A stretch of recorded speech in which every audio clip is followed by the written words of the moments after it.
దేవుడు శిలువ మీద ఉన్న 7 మాటలు.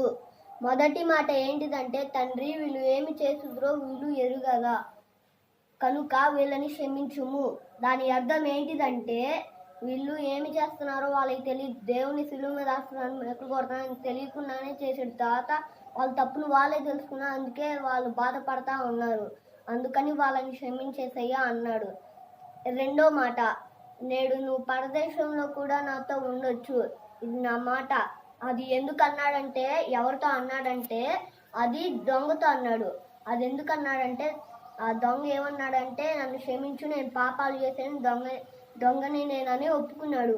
అందుకని దేవుడు ఆ నిమిషమే క్షమించేసేసాడు.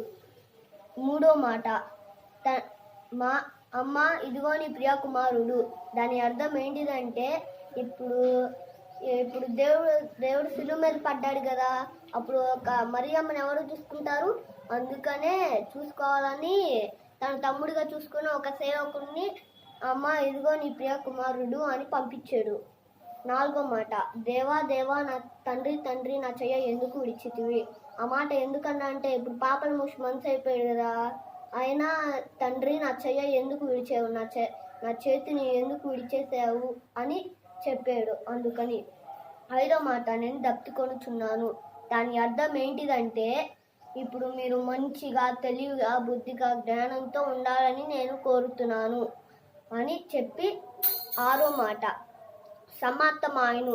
నా తండ్రి నాకు అప్పచెప్పిన పని అయిపోయింది, అందుకే నేను వెళ్ళిపోతున్నాను అన్నాడు. ఏడో మాట, తండ్రి నా ఆత్మని నీ చేతికి అప్పచెప్పుతున్నాను. దాని అర్థం ఏంటిదంటే, ఇప్పుడు చనిపోతున్నాడు కదా, తన ఆత్మని తన తండ్రి చేతికి అప్పచెబుతున్నాడు. ఇప్పుడు చనిపోయిన మూడో రోజు లెగుస్తా అని మాట ఇచ్చాడు కదా, ఆ మాట తప్పకుండా. అందుకని తనకి స్వాగతం చెబుతా, మూడో రోజు లేచేలోపే స్వాగతం చెబుతా సమాధులు కడిగేసి మనం క్యాండిల్ వెలిగిస్తాం. అందుకని హ్యాపీ ఈస్టర్, బాయ్ బాయ్.